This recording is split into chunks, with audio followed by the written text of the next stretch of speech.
Already ఉన్న చోట్ల ఇళ్ల పట్టాలు ఇవ్వమని నేను, మంచినీటి వస్తే ఇవ్వమని నేను, అంటే చిన్నది లేబర్ ఆక్రమించుకుని ఉంటారు, అక్కడ కరెంట్ ఇవ్వండి అని, రోడ్లు వేయండి అని, ఇట్లాంటి ఉద్యమాలు. అది వాళ్ళకి ఇన్వాల్వ్మెంట్ ఉన్న ఉద్యమాలు.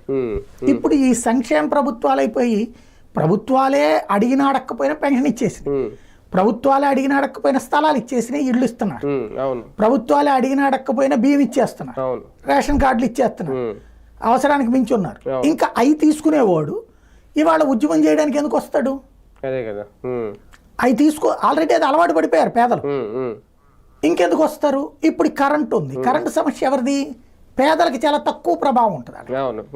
150-200 యూనిట్ లోపు ఉండేటటువంటి వాళ్ళకి పెద్దగా భారం కనిపించదు. 200 యూనిట్లు దాటినటువంటి వాడికి మంట ఎక్కుతుంటుంది. పేదవాడికి ఉంటుంది 50-100 వాళ్ళకి భారం అవుతుంది. జగన్ అప్పుడు అలవాటు పడిపోయారు కాబట్టి 100కు 100 ఇది పెద్దగా నొప్పి అనిపించదు, లోపల ఉంటది పించింగ్, కానీ రోడ్డు ఎక్కాల్సినంత కసి రాదు. ఈ క్రోధం కోపం ఎవరికి వస్తుంది? మధ్య తరగతి వాళ్ళేంటి, మన ప్రారంధం ఇంతేలే, చంద్రబాబుని నమ్ముకున్నాం, అదేదో అంటారు కదా కర్మ సిద్ధాంతం, ఆ కర్మ సిద్ధాంతాన్ని ఫీల్ అవుతారు. ఏదో మనం ఆడిపోతే ఈడొస్తే గనక ఏదో మారుద్ది అనుకున్నాం, ఆయన 10 రూపాయలు పెంచితే ఆయన 3 ఏళ్లలో పెంచితే, ఆయన 3 ఏళ్లలో పెంచి 5 ఏళ్లలో పెంచితే ఈయన మొదటి 6 నెలల నుంచి పెంచుతున్నాడు, మళ్ళీ వచ్చే నెలలో ఇంకో పెంపు ఉందట అని చెప్పేసి తిట్టుకుంటారు.